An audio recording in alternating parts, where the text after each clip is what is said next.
Trump's name. I don't think he mentioned it once, but he did speak of wickedness in high places, and he ran through some of the actions taken or not taken by the president since the killing, like including the photo op at St. John's Church, where after the clearing away of protesters, what turned from the president about law and order and not about what happened to George Floyd. So that was biting, that was pointed, but I think appropriate at the moment. I think it's a moment that people who witness it will not soon forget. I hope it brought the family some comfort, some peace, and I hope it gave energy to those who want to carry on the movement that George Floyd's death has begun.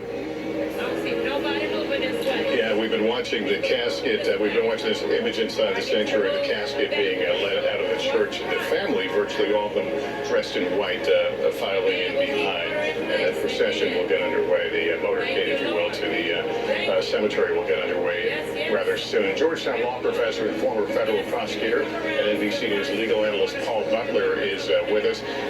Paul, Reverend Sharpton also made reference to those who may be active faces right now, but suggested that some will fall away, and he vowed that he would be here after the last TV truck left.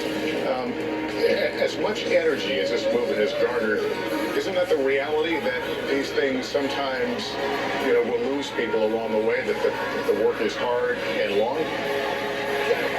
We saw an image of that reality in this tragic club of African Americans who've lost members of their family to violence. So we saw relatives of this service, Trayvon Martin and Eric Garner and Michael Brown. It's a club every African American president, every African American parent dreads becoming a member of. And the fact that there are those folks who've been through this, and here we are again, suggests that there's an opportunity here, but there's also peril. That we could be here in another 2 or 3 years with another George Floyd. The hope is that based on the momentum, based on the legislation that's being considered in Congress tomorrow, which will represent the most sweeping change in the criminal legal process in decades, the hope is that this moment will become a movement. White House correspondent for the PBS NewsHour and NBC News contributor Yamiche Alcindor is with us as well. Yamiche, give me your thoughts about what we heard here. Well, this is a funeral for George Floyd, a deeply personal funeral, but it was also in some ways a funeral appealing to the consciousness of America. What we saw were people talking about George Floyd, the father, George Floyd, someone who deeply loved his family, who enjoyed getting his head scratched by his niece, who was a shelter, his family said, to everyone around him, someone who they could confide in and feel comfortable and protective near. But he was also someone who has garnered this national attention to this idea that racial justice is something that we still have not accomplished in this country. So there were so many speeches about appealing to the consciousness of people.